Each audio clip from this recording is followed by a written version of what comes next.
रहता है। वो आया, पढ़ा गया, उसका कोई मतलब इम्पोर्टेंस नहीं रहता है। उनको आरसी क्या, पढ़े लिखे को फारसी क्या। 2020 वाले जितने बच्चे हैं उनका लाइफ गड़बड़ हो गया है उनको।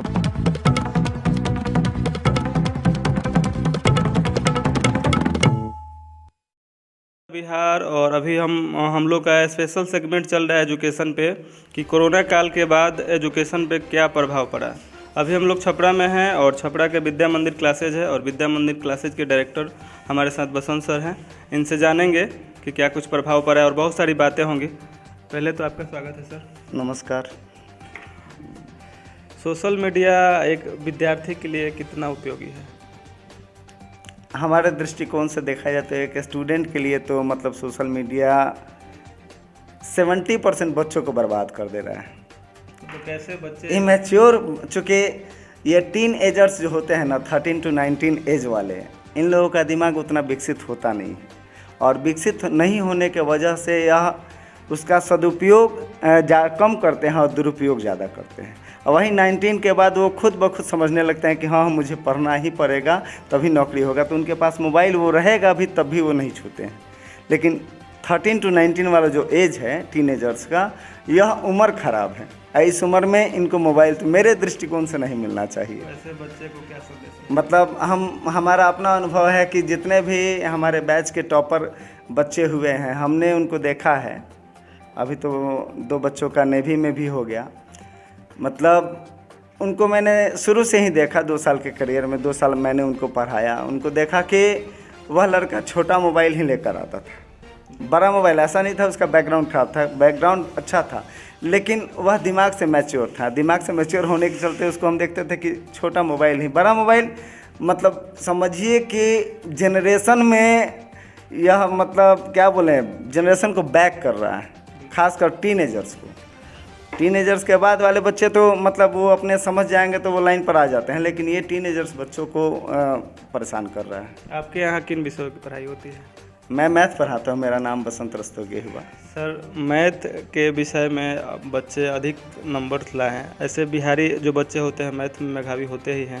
मतलब इस टैलेंट को पूरा दुनिया जानती है। इसके बाद भी बहुत सारे बच्चे मैथ में वीक होते हैं, कमज़ोर होते हैं। अगर स्पेशली मैथ की बात हम करें तो मैथ में अच्छे मार्क्स कैसे लाएं, उसका क्या कुछ गुरु मंत्र है?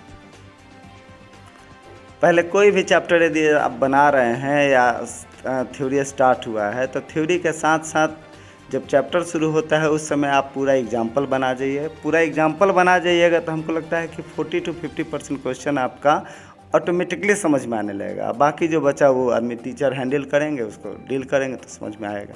यानी पहले एग्जाम्पल को डील कीजिए, उसके बाद चैप्टर में आइए, दोनों काम। कोचिंग संस्थान कितना ज़रूरी है एक विद्यार्थी के लिए? कोचिंग संस्थान ज़रूरी तो नहीं है, लेकिन मजबूरी ये है कि सरकारी कॉलेज में पढ़ाई नहीं हो पाती है और बहुत सारे छुट्टियां हैं उसमें मैट्रिक का एग्ज़ाम होगा तो उसी में होगा, इंटर का एग्ज़ाम होगा तो उसी में होगा, part 1, part 2, part 3, form registration, तरह तरह का वैकेंसन है। तो इन सारे छुट्टियों के वजह से ऐसा नहीं है कि कॉलेज के प्रोफेसर बहुत ख़राब हैं, बहुत अच्छे अच्छे प्रोफेसर हैं, लेकिन दिक्कत यही है कि उनके साथ उनको समय नहीं मिल पाता है। हम लोग प्राइवेट टीचर हैं तो प्राइवेट टीचर की फ़ायदा क्या है कि उसको कोई काम ही नहीं है, वो दिन भर अपना पढ़ाना ही जानता है। छुट्टी ऊपर से कोई अल्टीमेटम है नहीं कि हाँ भाई आप क्लास आज बंद रहेगा, तो हम लोगों को टाइम मिल जाता है। इस वजह से हम लोगों का सिलेबस पूरा हो जाता है और कॉलेज में सिलेबस पूरा नहीं। तो जब सिलेबस ही पूरा नहीं होगा, अब यदि किसी विद्यार्थी से हम उम्मीद करते हैं कि वह 99 मार्क्स लाए, तो 99 मार्क्स उसी शर्त पर वह लाएगा जब हम 100% पढ़ाएंगे। हम यदि 50 नंबर का पढ़ाएंगे, 60 नंबर का पढ़ाएंगे, तो उससे उम्मीद हम 90, 95, 97, 98, 99 का काम नहीं कर सकते हैं। आपके यहाँ हार्डली कितना मार्क्स बच्चे गेन करते हैं जो आपके यहाँ से पढ़ के जाते हैं? अब इसी बार दर्जनों विद्यार्थी का 96 आया है, एक विद्यार्थी का 97 आया है, ऐसे तो 99 तक लाया है सब पिछले सालों में। लेकिन इस साल का यदि रिपोर्ट बताते, इस साल 455 नंबर आया है, हाईएस्ट मार्क्स 97 मैथ में है, सत्यम कुमार नाम है। उसके नीचे बहुत सारे बच्चे बच्चियों का, जिसमें ज्योति है, खुशी है, आनंद है, बहुत सारे बच्चे बच्चियां हैं, सुमित है, फिर हरिओम है, बहुत सारे बच्चे हैं जिनका नाम सर एक के करीब में है। जैसे मान के चलिए कि एक बैच में कितना बच्चा होना चाहिए? कोचिंग संस्थानों में, जिससे शिक्षक और बच्चे के बीच सीधा संवाद हो सके? हमको लगता है कि 50 से 60 बच्चे रहते हैं तो टीचर और शिष्य में जो दूरी है वो दूरी नहीं रहती है, एकदम प्रॉपरली आदमी पूछ लेता है।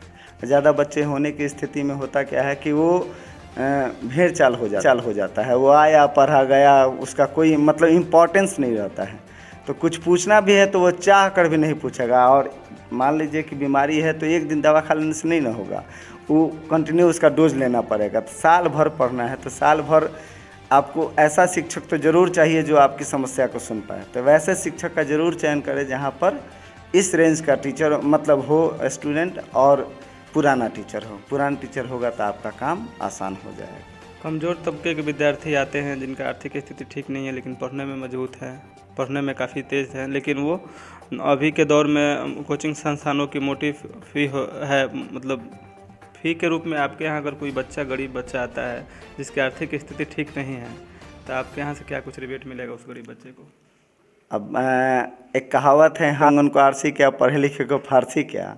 अभी 2 तारीख को चिल्का में नेवी में हुआ है मेरे एक विद्यार्थी का, उसको हमने फ्री ऑफ कॉस्ट पढ़ाया था। उसके लिए रीज़न ये हम डालते हैं अपना कि हम एक टेस्ट ऑर्गेनाइज करते हैं, उस टेस्ट में जो टॉपेस्ट हो जाते हैं उनको हम फ्री ऑफ कॉस्ट पढ़ा देते हैं, 1 रुपया नहीं लेंगे। तो उस लड़के के साथ भी यही हुआ, मैंने अपना टेस्ट ऑर्गेनाइज किया था, सैकड़ों बच्चों ने टेस्ट दिया। उस टेस्ट में वो क्या किया कि टॉप कर गया, तो टॉप कर गया तो उसका फ़ी मैंने माफ़ कर दिया। फिर एक क्रैश कोर्स के लिए एक टेस्ट होता है, फ़ी कुछ लेते हैं हम 1000 रुपये करीब में, तो उसमें भी मैंने बोला कि बैच में कि भाई जो इस टेस्ट में टॉप कर जाएगा उसका क्रैश कोर्स भी माफ़ कर देंगे। फिर वो टॉप कर गया। अब देखिए माता रानी का कृपा की अभी 2 तारीख को छिलका ज्वाइन कर गया। आखिरी सवाल होगा सर, बिहार के जो शिक्षा व्यवस्था है, बिहार का जो एजुकेशन सिस्टम है, उस पर आपका क्या विचार है? उसमें कुछ बदलाव की ज़रूरत है या फिर सब कुछ ठीक ठाक है? बिहार की शिक्षा व्यवस्था, किसी शिक्षक को बुरा कहना तो हमारे दृष्टिकोण से उचित नहीं होगा। शिक्षक सही हैं, अपने जगह पर हैं।